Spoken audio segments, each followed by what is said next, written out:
agencies and many investigators over the course of 26 years, and I'll leave that to Mr. McGraw to detail the identification and arrests that occurred.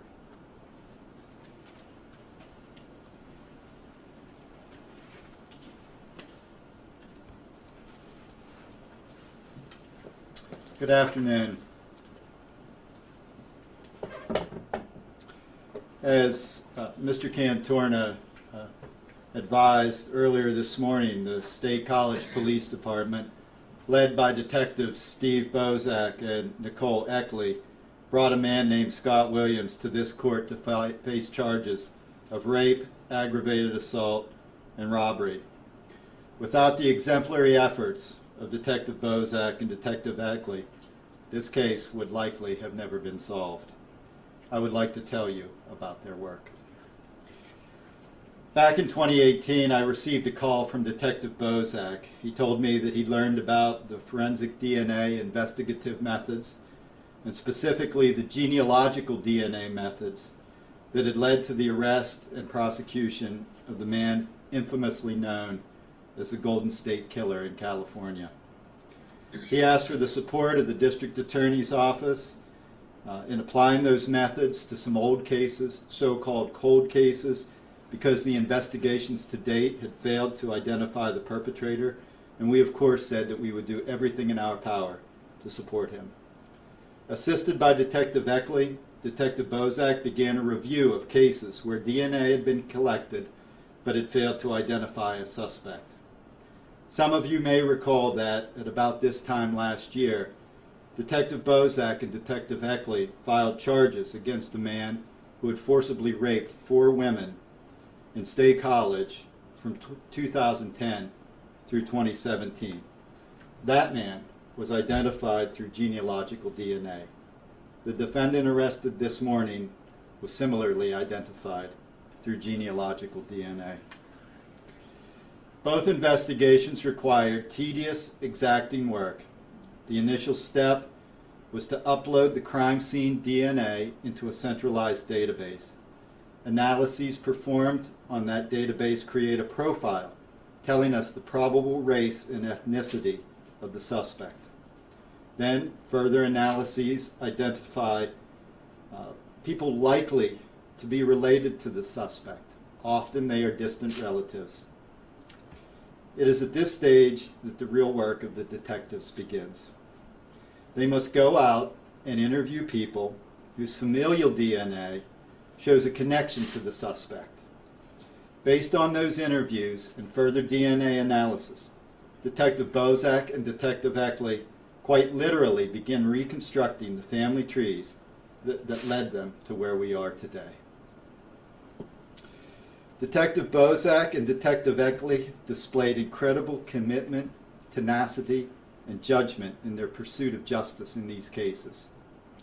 I hasten to add, however, that their work could not have been done without the extraordinary cooperation of many citizens across this Commonwealth who voluntarily gave information as well as their own DNA in the pursuit of the men who committed the crimes in 1995 and 2010 through 2017.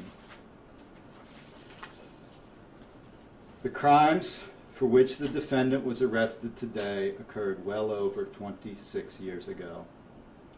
26 years of no closure, no resolution for both the victim and this community. The District Attorney's Office extends its deepest gratitude to Detective Steve Bozak, Detective Nicole Eckley, the State College Police Department, the Pennsylvania State Police who assisted in the arrest, and the many Pennsylvanians who were instrumental in bringing these defendants to justice. Our investigation does remain ongoing, and we encourage anyone with information to contact the State College Police Department. Thank you. Can you comment on the chain of evidence? You've got members of the family, a high school football banquet, going through garbage. It's quite a chain you lay out here in terms of the evidence. Sure. We identified distant relatives. Interviews with those relatives resulted in additional DNA samples being uploaded to the database, which produced relatives in closer proximity to the defendant. Ultimately, we identified a woman who was to prove to be his mother. She voluntarily gave DNA, it got uploaded, and the certainty that it was the mother of the person whose DNA was found in the victim was 99.999%. Based on that, we weren't altogether sure which of her two sons was the individual. So our detectives went undercover at the banquet. They were not able to obtain any utensils or other items that had been contacted directly by the defendant, but they obtained items that had been used, utensils, I believe a cup that had been used by his son. That DNA was uploaded, and then we were almost certain, but we did a trash pull, and the trash pull yielded DNA that conclusively identified this perpetrator. You used the terminology downstairs during the hearing, rape with a deadly weapon. Yes. Is that an added degree, an added level in terms of the charges? The Pennsylvania sentencing guidelines provide for an enhancement of the sentence anytime a deadly weapon is used in the commission of an offense. Did you all have an opportunity to tell the woman that this happened to? Were you able to have a conversation with her about the charges?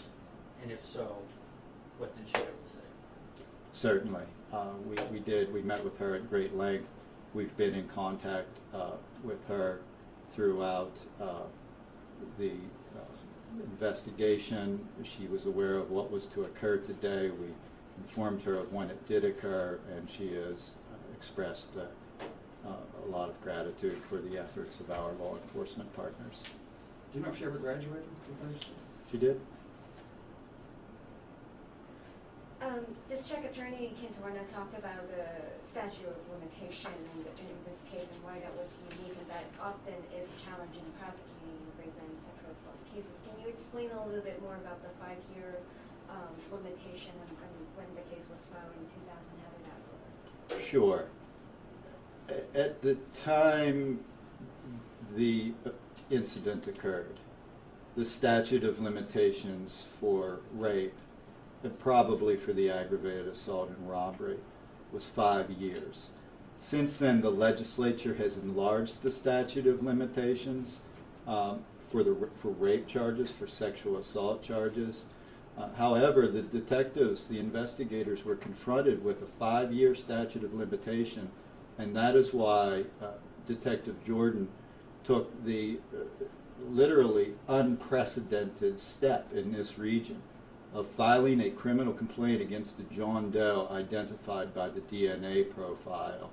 Once the complaint was filed, then that stopped the statute of limitations.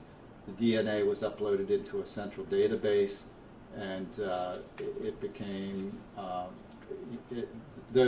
that profile was automatically reviewed on an ongoing basis by essentially a computer system that would see if any recently entered, newly entered profiles matched.